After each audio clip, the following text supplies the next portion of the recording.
अस्सलामुअलैकुम। ધોરણ 8 વિષય સામાજિક વિજ્ઞાન, પ્રકરણ નંબર 7 મહાત્માના માર્ગ પર 1।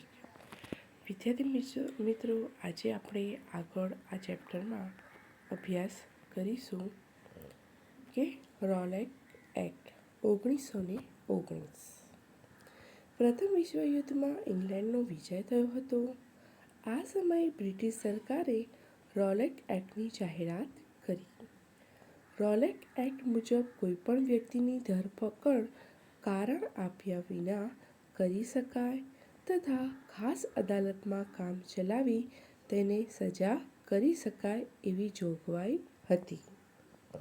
કે પ્રથમ વિશ્વયુદ્ધમાં ઇંગ્લેન્ડનો વિજય થયો હતો કે આ સમયે જે અંગ્રેજ સરકાર છે એ અંગ્રેજ સરકારે રોલેટ એક્ટની જાહેરાત કરી કે રોલેટ એક્ટ મુજબ શું કીધું છે કે કોઈ પણ કારણ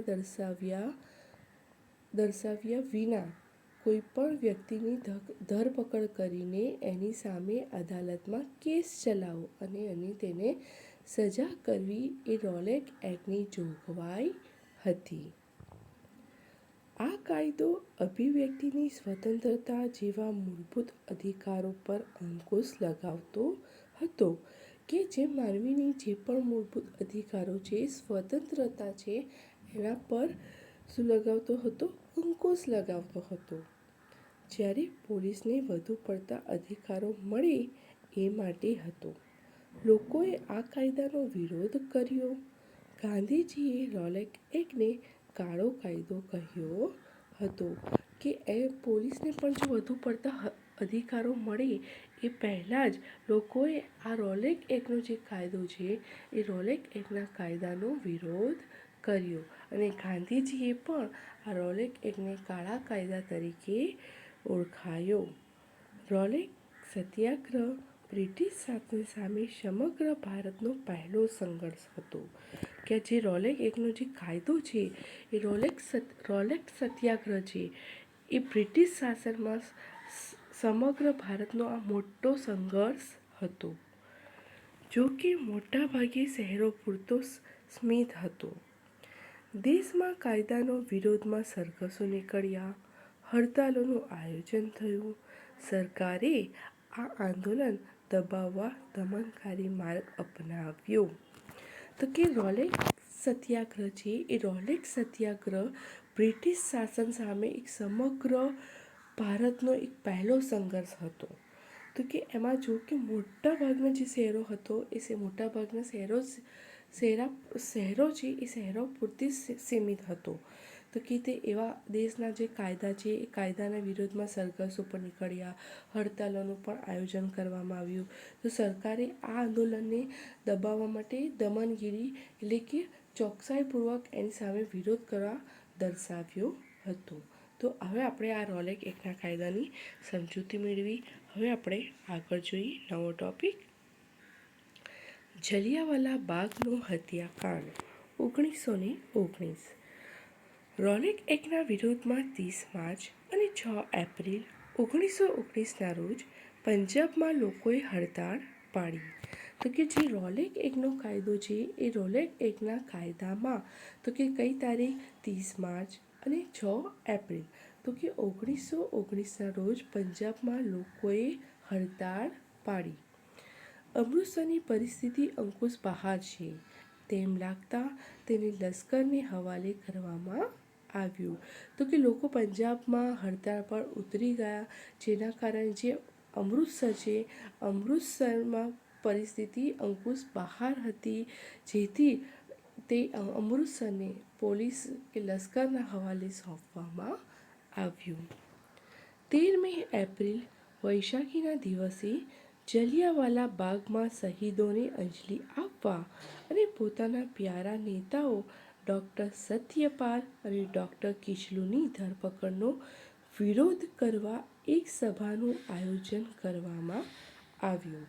તો કે 13મી એપ્રિલ જે વૈશાખીના દિવસે જે જલિયાવાલા બાગ હતો એ જલિયાવાલા બાગમાં શહીદોને અંજલિ આપવા માટે એક સભાનું આયોજન કરવામાં આવ્યું અને તેના પ્યારા નેતાઓ તો કે એમના પ્યારા નેતાઓ કયા ડૉક્ટર સત્યપાલ અને ડૉક્ટર કિચલુની જે ધરપકડનો વિરોધ કરવા માટે આ સભાનું આયોજન કરવામાં આવ્યું હતું, જેમાં અંદાજે 10,000 લોકો એકઠા થયા હતા.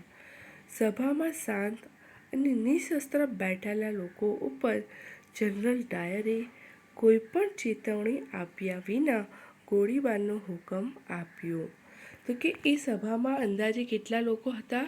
તો કે 10,000 લોકો એકઠા થયેલા હતા અને આ સભામાં શાંત લોકો નિશસ્ત્ર રીતે બેઠેલા હતા અને ત્યાં જનરલ ડાયર હતા. એ જનરલ ડાયરે કોઈ પણ સૂચન આપ્યા વિના ત્યાં ગોળીબાર શરૂ કરી દીધો હતો. આ જગ્યામાં જવા આવવા માટે માત્ર એક જ સાંકડો દ્વાર હતો. ફરતે ઊંચી દિવાલો હતી. પ્રવેશદ્વારથી સૈનિકોએ ગોળીબાર શરૂ કર્યો.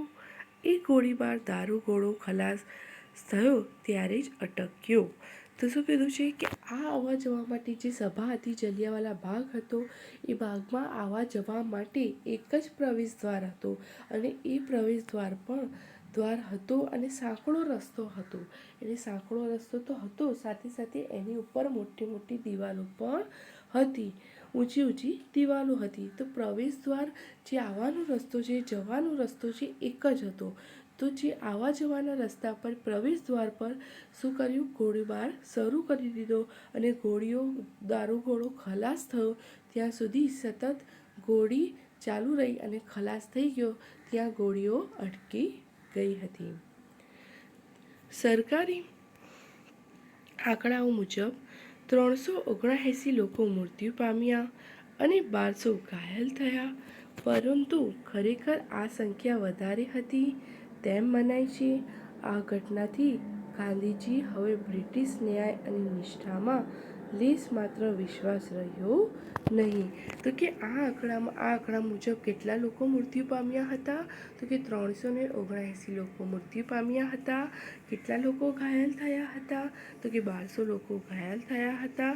પરંતુ આની ખરેખર સંખ્યા કેટલી છે? વધારે સંખ્યા છે એવું માનવામાં આવે છે.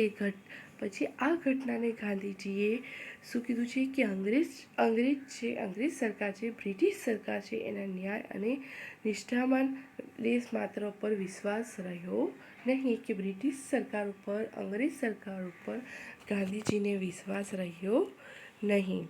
તો જુઓ, આપણે જલિયાવાલા બાગમાં ચિત્રમાં લોકો દિવાલો પર બનેલી જે ગોળીઓ છે એ ગોળીઓના નિશાન આપણને બતાવી રહ્યા છે. પિક્ચરમાં આપણે જોઈ શકીએ છીએ. વિદ્યાર્થી મિત્રો, આપણે આ લેક્ચરમાં અહીંયા સુધી જ અભ્યાસ કરીશું. નેક્સ્ટ લેક્ચરમાં આપણે આગળ અભ્યાસ કરીશું.